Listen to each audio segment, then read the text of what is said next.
Friends, आज का हमारा टॉपिक है धातु प्रदोषज विकार। जो हमारी धातुएं हैं रस, रक्त, मांस, मेद, अस्थि, मज्जा और शुक्र हैं। ठीक है, तो यानी ये जब धातुएं दूषित हो जाती हैं तो कौन कौन से विकार उत्पन्न होते हैं और उनमें क्या चिकित्सा की जाती है वो हम पढ़ेंगे। तो सबसे पहले आते हैं रस धातु के दूषित होने से जो विकार होंगे। वैसे तो बहुत ज्यादा है लेकिन कुछ इंपॉर्टेंट है जो हमें याद ही रखने हैं। तो सबसे पहले जैसे आता है अश्रद्धा। अश्रद्धा मतलब अरुचि जैसा होता है, कुछ खाने का मन नहीं करता। ठीक है, आस्य वैरस्य हो जाता है, मतलब मुख का स्वाद नहीं रहता कुछ। अरसज्ञता, आपको रस का ज्ञान नहीं होगा, जैसे ही कुछ भी खाओगे तो पता ही नहीं चलेगा आप क्या। हरलास होगा, गौरवम, तंद्रा, अंगमर्द, ज्वर होता है।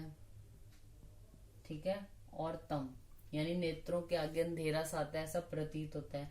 और पांडु इंपॉर्टेंट है इसमें, रस धातुगत है। पांडु रोग है जो क्लैब्य होता है। ये जैसे पीजी की प्रिपरेशन अगर कोई करता है तो उस हिसाब से भी इम्पोर्टेंट है, पूछा जाता है जैसे जो क्लैब्य है वो किसकी वजह से होता है। और आंसर ऑप्शन में शुक्र ना हो तो रस धातुगत भी होता है क्लैब्य। ठीक है, तो अश्रद्धा, अरुचि, अरसज्ञता, हृलास, गौरवम, तंद्रा, अंगमर्द, ज्वर, तम, पांडु, क्लैब्य और कृष्टा और अग्नि का नाश हो जाना और अयथाकाल वलय पलित। मतलब नॉर्मली झुर्रियां जब ओल्ड एज में पेशेंट जो कोई भी आदमी है वो ओल्ड एज की तरफ जाता है तो झुर्रियां पड़ना, बाल सफेद होना, ये नेचुरल लक्षण होते हैं। लेकिन अयथाकाल, जैसे अभी वो 20 या 25 का ही है लेकिन उसको झुर्रियां पड़ने लग गई या बाल सफेद हो गए तो वो रस धातुगत जो विकार है उसकी वजह से होता है। ठीक है, फिर उसके बाद आता है जो रस धातुगत प्रदोषज विकार हैं वो कौन कौन से हैं। सॉरी, रक्त धातु प्रदोषज जो विकार है वो कौन कौन से हैं। कुष्ठ है, विसर्प हो गया, रक्त पित्त है, असृग्दर है और गुद, मेड्र, आस्या पाक यानी गुद का पाक हो जाना, मेड्र पाक या मुख पाक है जो, गुल्म है वो भी रक्तगत है। कामला इंपॉर्टेंट है, ये जो दो जरूर याद रखने हैं। पांडु रस प्रदोषज है, कामला रक्त है और क्लेब्य भी रस में आता है। ठीक है, फिर उसके बाद व्यंग होना, पिपलिका, तिलकालक, श्वित्र। ठीक है, पामा, कोठ, मंडल, ये सब क्या है, रक्त प्रदोषज विकार है। फिर आता है मांस के लिए। मांस में क्या है, जैसे अधिमांस होना, अर्बुद होना। ठीक है, तो अर्बुद मांस जिनमें आएगा जैसे अधिमांस होना, अर्बुद है, मांस कील हो गया, गल शालू, गल शुंडी, पूती मांस, अलजी, गंडमाला, उपजीविका, ये क्या है, सारे मांस प्रदोषज विकार हैं। फिर आते हैं मेद में। मेद के लिए बोला गया है कि प्रमेह आदि जितने भी प्रमेह के जो पूर्व रूप हैं या फिर जो अष्टो निंदितीय माने गए हैं, 8 निंदित पुरुष जो आचार्य चरक ने माने हैं, उनके जो विकार हैं वो सारे मेद प्रदोषज व्यक्ति में आएंगे। ठीक है, फिर आते हैं अस्थि प्रदोषज जो विकार हैं वो कौन कौन से। अधिअस्थि, अस्थि बढ़ जाती है। अधिदंत, जैसे दांत के ऊपर दांत निकल जाना वो भी, या दंत या अस्थि में शूल होना। ठीक है, विवर्णता होना, केश, लोम, नख, समश्रु, इनके दोष। क्योंकि जो ये अस्थि का मल बोले गए हैं, ये कि बाल हो गए, रोम हो गए, नाखून हो गए, दाढ़ी मूछ जो है, इनमें किसी भी प्रकार का दोष यानी अस्थि प्रदोषज विकार है।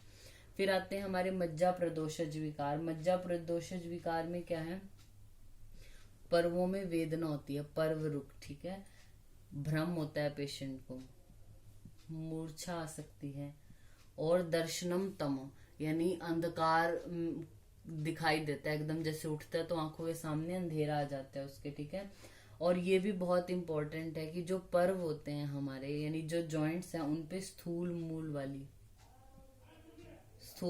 वाली जो है वो अरुंशिका उत्पन्न हो जाती है यानी पिंपल हो जाती है स्थूल मूल वाली जॉइंट्स पे। ठीक है, फिर उसके बाद आता है दुष्ट शुक्रजन्य जो रोग हैं वो कौन कौन से हैं। क्लैब्य है।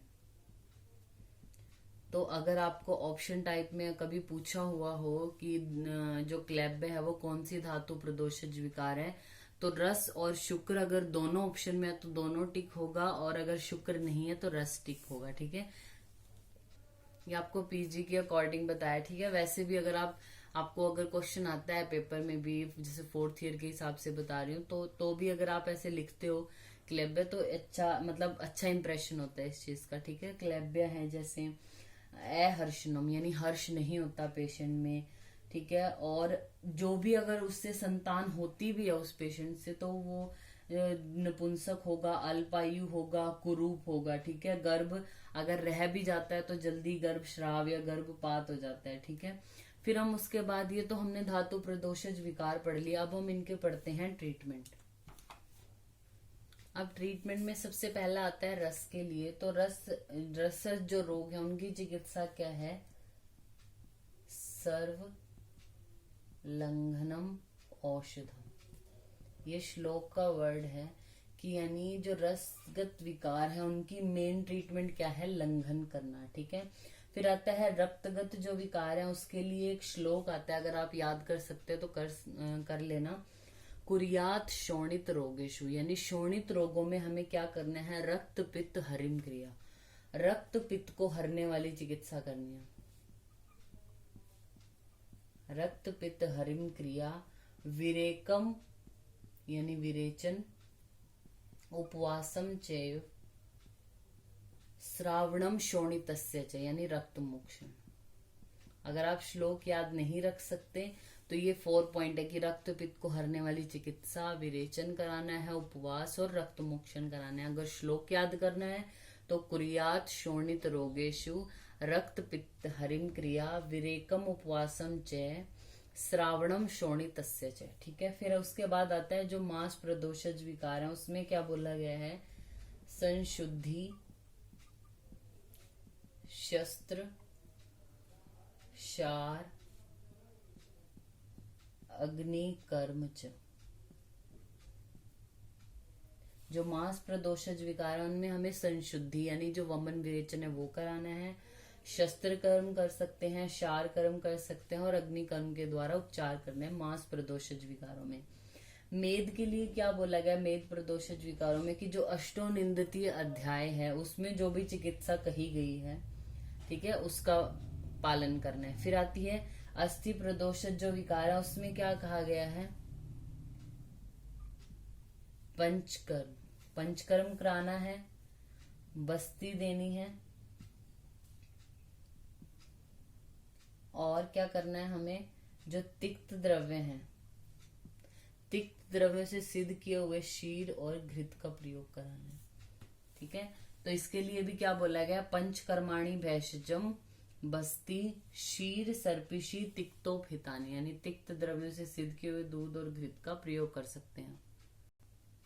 और जो मज्जा और शुक्रगत विकार है, इन दोनों का ट्रीटमेंट कॉमन दिया हुआ है। क्या ट्रीटमेंट है इनका? स्वादु तिक्तकम अन्नम, यानी जो अन्न है वो कैसा लेना है? मधुर या तिक्त रस युक्त अन्न लेना है। व्यवाय, व्यायाम और शुद्धि। स्वादु तिक्त अन्न लेना है, व्यवाय, व्यायाम और शुद्धि जो है वो काले च मात्रा, यानी मात्रा और काल देख करके जो है वो उसको शुद्धि यानी वमन विरेचन आदि कर्म कराने हैं। ठीक है, तो ये हो गए हमारे धातु प्रदोषज विकार। Thank you.